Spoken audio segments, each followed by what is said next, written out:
அனைவருக்கும் இனிய காலை வணக்கம். நம்ம இன்றைக்கி பார்க்க போகிறது திரு அவதாரம். உத்தமபிதா கெட்டகுமாரன். சென்ற காணொளியில் உத்தமபிதா கெட்டகுமாரன் கதைகளில் இருக்கிற இளைய மகன் தூர தேசத்தில் பசி பட்டினியோடு இருக்கிறான். அதுக்கப்புறம் புத்தி தெளிந்தவன் போல் தன் தந்தையிடம் செல்லலாம் என்று எண்ணுகிறான். தன் தந்தையிடம் திரும்பி வருவதற்கான வழியை தேடுகிறான். இந்த காணொளியில் அவன் தன் தந்தையிடம் வந்தானா என்று பார்க்கலாம். அந்த தூர தேசத்திலிருந்து எப்படியோ அங்கிருந்து நம் தந்தையை நோக்கி வேகமாக போகணும் அப்படின்னு எத்தனிக்கிறான்.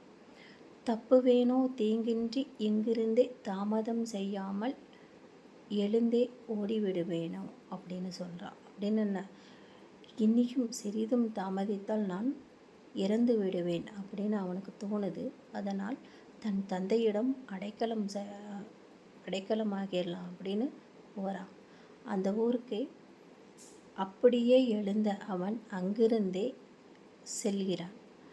அவன் சென்றடைந்த கோலமே அவனை பயமுறுத்துது. ஐயோ, நம்மளை ஏற்றுக்குவாங்களோ அப்படின்னு அவன், அல்லது துரத்தி விடுவார்களோ, தன்னுடைய கோலம் வேறு மாதிரி இருக்குது அப்படின்னு அவன் எண்ணி வருந்துறான். இருந்தாலும் அந்த ஊருக்கு போகிறான். செப்பமாயோ சேர்ந்தனன் தன் ஊரருகே சென்றவன் தன் தந்தையை நோக்கி போயிட்டே இருக்கான். தன் தந்தை பார்த்தாரா இல்லையா அப்படிங்கிறத பார்க்கலாம். தந்தையுமே கண்டானே தூரத்தில் தன் மகனே தன்னுருவே மாறி வர. அந்த தந்தையானவன் தூரத்தில் வரும்போதே தன் மகனை கண்டு கொண்டான். தூரத்தில் வர்றது தன் மகன் தானே, இருந்தாலும் இவன் உருவம் இப்படி மாறி இருக்கிறதே அப்படின்னு அவன் தந்தை மிகவும் வருந்தி பார்க்குறான். ஆனால் அவர் கண்டுபிடிச்சிட்டாரு, தன் மகன் தான் தூரத்தில் இருந்து வந்துட்டுருக்கான், அவன் பசியோடு வரான் அப்படிங்கிறதையும் அவன் புரிஞ்சுக்கிட்டாரு. எந்தனுடைய மைந்தனே இம்மானுடனே எந்தவித காழ்ப்புணர்ச்சியும் இல்லாமல் அவனை ஏற்றுக்கிறான். ஏன்னா தன் மகன் மெலிந்து பசியால் வாடியிருப்பதை தந்தை உணர்ந்து கொள்கிறான்.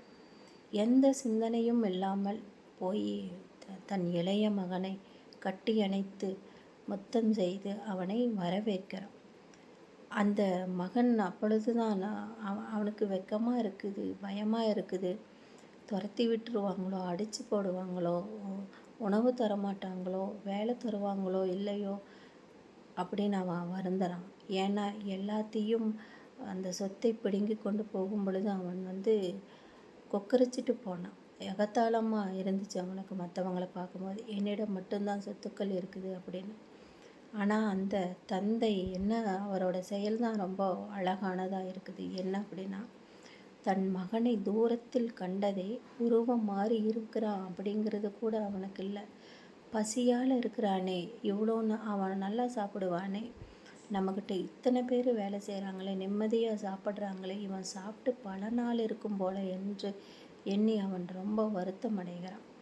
அந்த மகனை ஆற தழுவி முத்தம் செய்து அந்த பாசத்தை வெளிப்படுத்தும் விதம் ரொம்ப அழகாக தான் எழுதியிருக்காங்க. எப்படின்னா, அப்பன் என் மைந்தனே என்றோளமிட்டே ஆவி அனைத்தும் தேகத்தை தழுவி கட்டி அணைத்தான் அப்படின்னு சொல்கிறாங்க.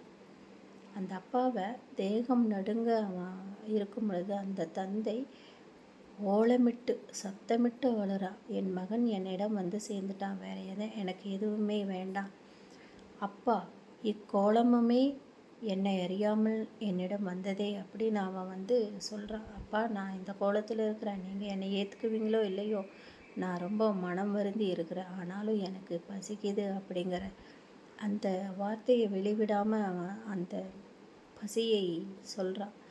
அந்த தந்தையும் அவனை புரிந்து கொண்டு அவனை எப்படி வரவேற்கிறான் அல்லது வெளிதேசத்துக்கு துரத்தி விடுகிறானா என்பதை அடுத்த காணொளியில் நம்ம பார்க்கலாம். அப்போது தவறு செய்தவன் எப்பொழுதும் என்னைக்காவது ஒரு நாள் திருந்தணும் அப்படிங்கிறத இந்த இடத்துல நம்ம புரிஞ்சுக்கணும் இல்லையா? அதுதான். மீதியை நம்ம அடுத்த காணொளியில் பார்க்கலாம். உத்தமபிதா கெட்டகுமாரன் கதை இத்துடன் இந்த பகுதி முடிகிறது. அடுத்த பகுதியில் அவன் என்ன செய்தான் அப்படிங்கிறத நம்ம